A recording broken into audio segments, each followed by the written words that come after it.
Where Mexico and the United States meet, the ground is shifting. It's Saturday night, and every drug, every vice is served on the streets of Tijuana. Here, it's dangerous being a cop. For their own safety, they keep their faces covered when out on patrol. An early catch outside a local nightclub. We're searching them for drugs. Fentanyl's a growing problem here in Mexico, but most of it goes over the border. He's under arrest, caught red-handed with a dozen wraps of coke and some meth. Small fry in the growing standoff between Mexico and its powerful neighbour. The United States is getting tough. If Mexico can't get a grip on the drug cartels, then the US might do it for them.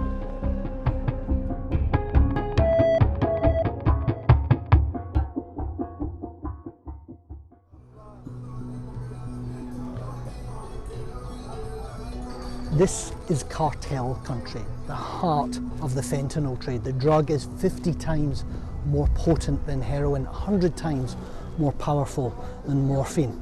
Tonight, we're going to meet the men behind the trade, which is killing tens of thousands of Americans every year. We're just coming up to their neighbourhood and you can't be seen filming around here. Obviously, they don't want us to give away their location. The US has these men in its sights. Their cartel has just been declared a terrorist organisation. Despite the threats, they tell us it's business as usual. This one batch could possibly kill thousands. At their request, their voices have been altered. Yeah, it's a very dangerous drug. It's very deadly. More than that, if you don't know how to use it, yeah, you're going to be in big trouble. Why do you sell fentanyl? It's not that I want to do it. People ask for that, you know? And I know it's bad, but that's what they're asking. That's what they want. Do you ever feel guilty about all the people that it's killing? Yeah. But if I don't do it, anybody's going to do it. I don't feel guilty for all the people, you know? That's the truth. Yeah. I feel guilty because we have family too. Like you, like everybody, you know? Of course we feel guilty, but if I stop, it's going to continue. It's not my problem, you know?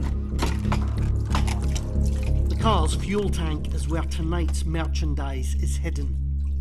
It will go through a legal border crossing, right under the noses of US customs officials. Most of the time, they pass through undetected. And it's a journey that's been made thousands of times, flooding America with the deadliest opioid it's ever faced. This is just one car, one driver, 5,000 pills. But the same thing is happening in hundreds of safe houses all across this border, ready to flood America with more fentanyl. And the men here tell us that this trade is unstoppable. Mr. Trump, he's determined to stop the drugs trade. Yeah. Well, last time he was in office, he tried to do the same thing and never happened. So I think it's never going to end. There's always going to be a demand. Where's the biggest demand? The United States. Who do you blame for the fentanyl epidemic in America? They always try to blame us. We are the ones that are poisoning American citizens. But in reality, they're the biggest users. Not just fentanyl, you had the OxyContin pandemic. You had the Percocets, all that, but all that led to this. And how did it happen? American doctors, crooked doctors, prescribing prescriptions to regular people for lower back pain, or take OxyContin. Actually, I could say pharmaceutical companies. That's how it all started, and people tried to get something better, cheaper. And that's where smart people create synthetic drugs like fentanyl And yeah, consequences, people die.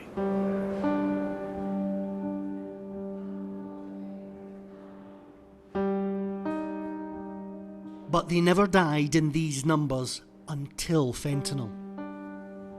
More Americans of all ages killed by this drug than heroin or prescription painkillers. Fentanyl has supercharged fatal overdoses, and it has spared no one. The fentanyl crisis is the worst drug crisis we've had in American history. Derek Maltz has spent his career fighting waves of US drug epidemics. He helped establish the Faces of Fentanyl Memorial at the DEA headquarters in Washington, D.C. He's seen nothing this insidious. A couple of grains of fentanyl kills an adult. Even less poisons a child. Why is it that fentanyl is the perfect drug for these cartels? Well, for one, it's a powerful synthetic opioid. It's very cheap, it's very addictive, and it's easy to make. So they have chemists in there making it every day in labs in Mexico, and they're just pumping it out and flooding the streets of America, and they're making a lot of money. You mentioned the cartels, you say they're the bad guys, but if you speak to cartel members, they say they're simply providing a service. They're fulfilling the demand, and the problem is here in America with demand for drugs. So let me make this clear. The cartels are very bad guys. They're transnational criminals, they're narco-terrorists. However, there is a bad demand problem in America. We have to address that. Our population is turning to drugs for help. That's a problem, and we haven't properly educated the American citizens on the dangers of these specific drugs, these chemicals that are coming out of labs in China or Mexico. So yes, there is a big demand issue, there's a big supply issue, so we have to deal with it all. Hundreds of thousands of Americans have fallen to fentanyl. Many died after it was cut into other drugs they were taking, others poisoned by an unexpectedly high dose. They died in the prime of life, or even before life really began.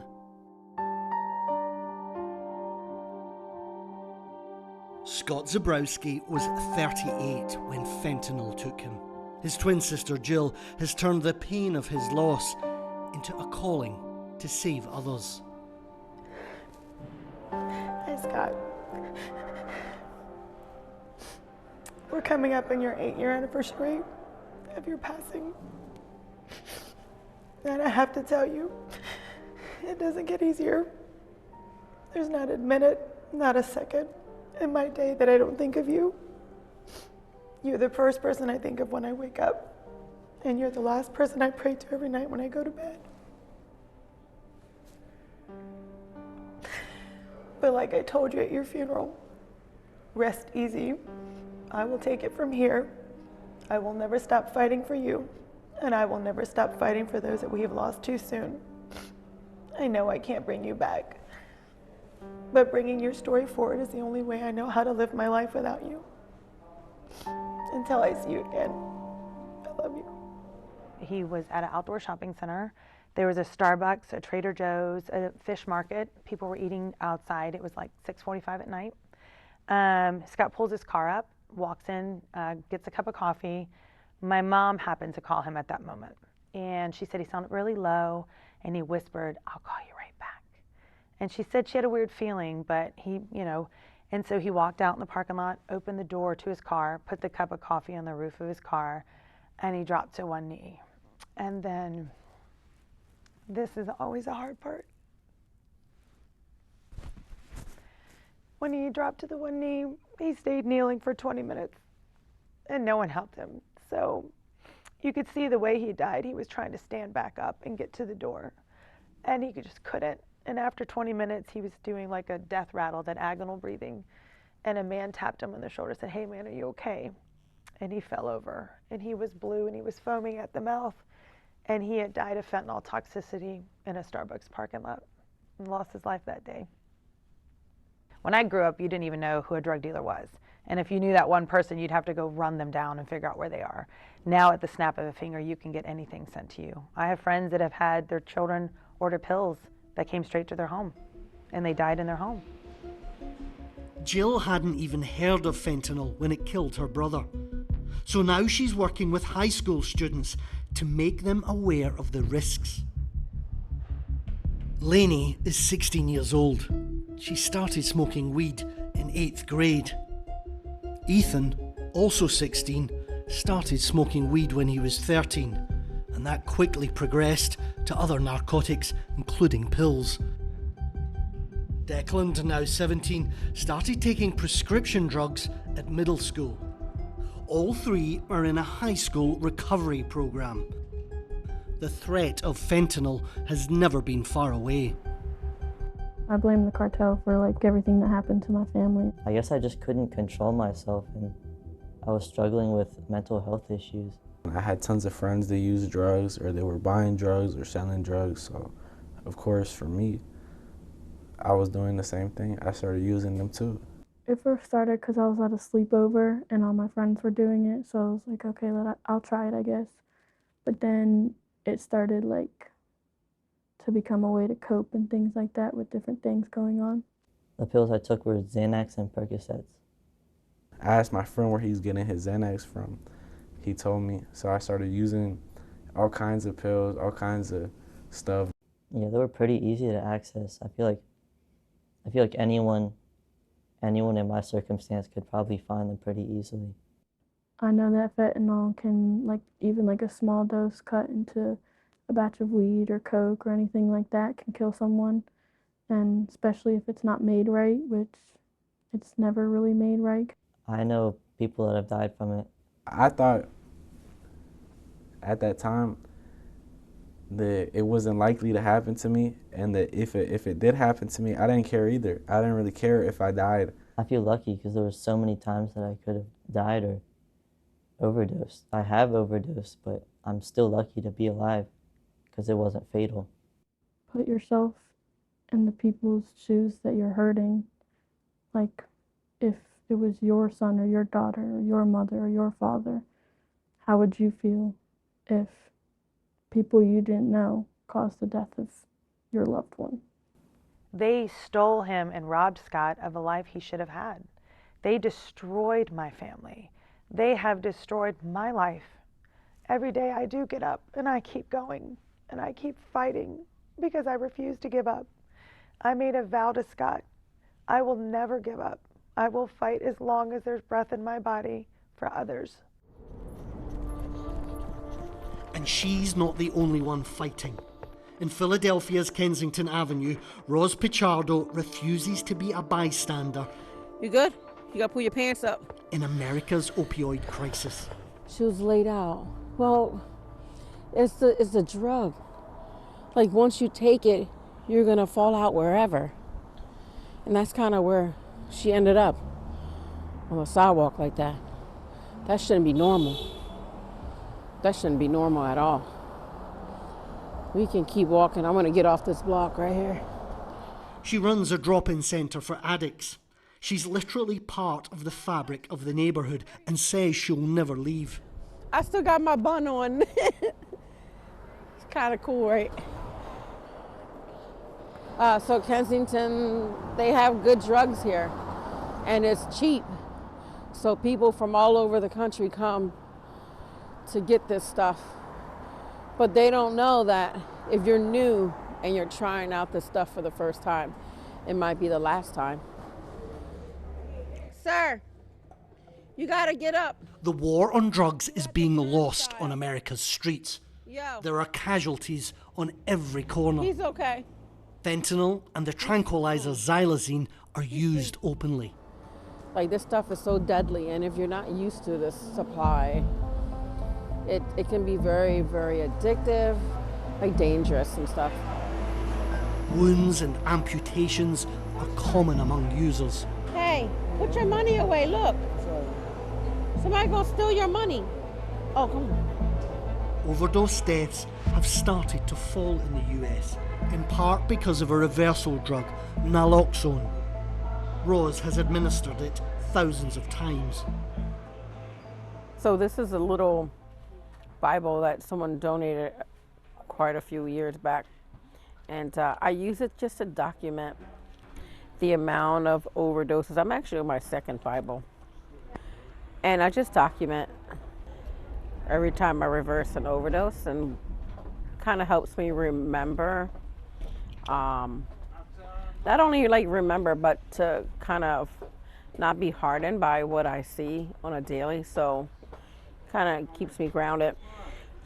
So I've documented in this Bible 2,931 overdoses that I responded. Some made it and some didn't make it.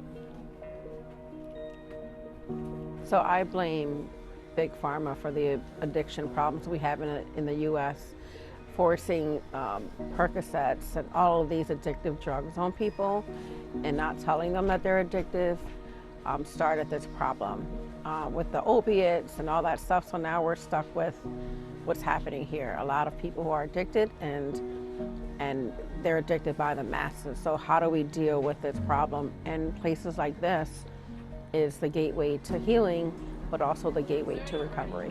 Good morning. Come on in, Simon. Good morning. So at Sunshine House, there's a good meal, fresh clothes, and a warm place to rest for people like John White. Yo, really, this soup is good, man. It's piping hot and sticks to your ribs. Mm-hmm. Yeah, they don't get enough vegetables. So I load up this soup with all the vegetables you can possibly imagine. Carrots, peas, little lentil in there, potatoes, a little celery. It's delicious. People would die for a home-cooked meal like this. Like I said, if this place wasn't here, what would people do, man? And there's companionship here too. Is your baby down here? Yeah. Oh. I gotta give you a hug. That was so much. This is so much helpful for us. Well, I really appreciate this place being here. For 40 of his 56 years, he's struggled with addiction. He's lived through the prescription drug epidemic and the heroin crisis too. I've been in this city all my life. The fentanyl, the opioid epidemic is the worst I ever seen. And this fentanyl will get you so hooked on it that you have to get more.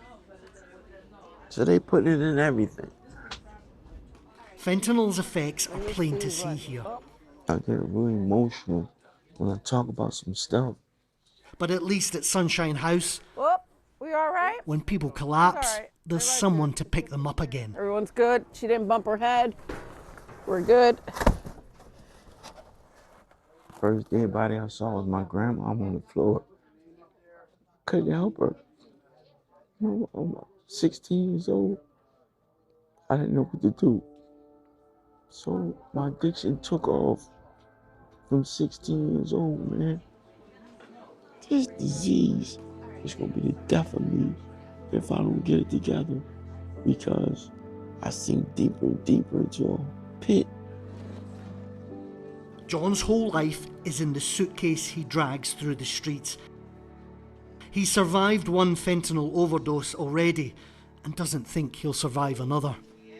The problem that we have with the war on drugs is it didn't work then. I don't believe it's going to work now. Roz battles on the streets every day against fentanyl overdoses, and despite America's pressure on Mexico, she doesn't expect that to change anytime soon. When there's one substance taken away, there's another substance to replace it. So when there was heroin, now there's no more. Now there's fentanyl. When there's no fentanyl, now it's going to be xylazine. So it's like they'll find a way to keep people addicted so that people can make money off of people, off of the suffering of people.